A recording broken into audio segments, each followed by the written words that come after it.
tawhid est plus actuel que toute actualité. Parce que les gens nagent dans le shirk, mangent dans le shirk, boivent dans le shirk, dorment sur le shirk et meurent dans le shirk. Il n'y a pas une actualité au-delà ou plus que le tawhid. Et qui dit tawhid, on voit directement son contraire qui est le shirk. Deux facteurs, l'un est louable et l'autre est condamnable. Le tawhid est appréciable et louable et le shirk est condamnable.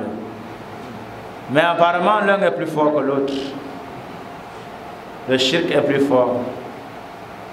Et le tawhid apparemment est faible. Pas faible parce que en tant que matière faible, mais en tant que chose moins convoitée. Je ne parle pas de faiblesse que le tawhid est faible, mais je parle en matière de convoitise. Je dis que le tawhid est peu convoité et le shirk est beaucoup plus convoité. Bon, je veux par là ressortir la réalité qui me pousse à placer le tawhid au-delà de toute actualité en première place. Ahamiyat al-tawhid.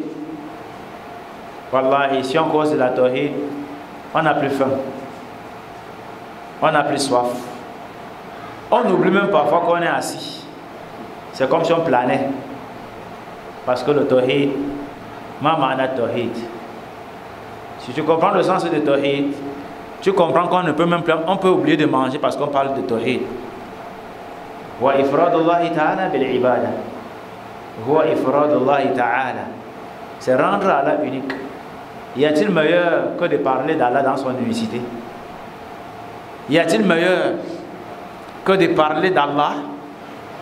Parfois quand on parle d'une vedette, d'une star, parfois on oublie lors d'un championnat, de la Champions League ou bien nos petits championnats interquartiers, parfois on oublie qu'on doit manger.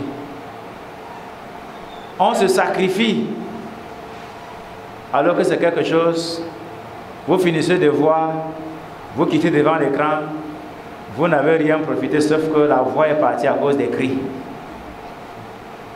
Vous n'avez même pas une récompense pour avoir tapé les mains. Mais alors que pour Allah subhanahu wa ta'ala, les majalis de tawhid sont récompensés. Alors le tawhid, si c'est ifradullahi ta'ala bil ibada, c'est rendre Allah unique dans l'adoration. Ça veut dire lorsque nous parlons de tawhid, nous parlons d'Allah dans son unicité, chacun doit être fier de parler de son créateur parce qu'il n'y a pas meilleur que Allah. Il n'y aura jamais meilleur que Allah. Et quand on parle d'Allah qui est le meilleur, on se sent donc élevé. Si le tawhid est donc rendre Allah unique dans l'adoration, si le tawhid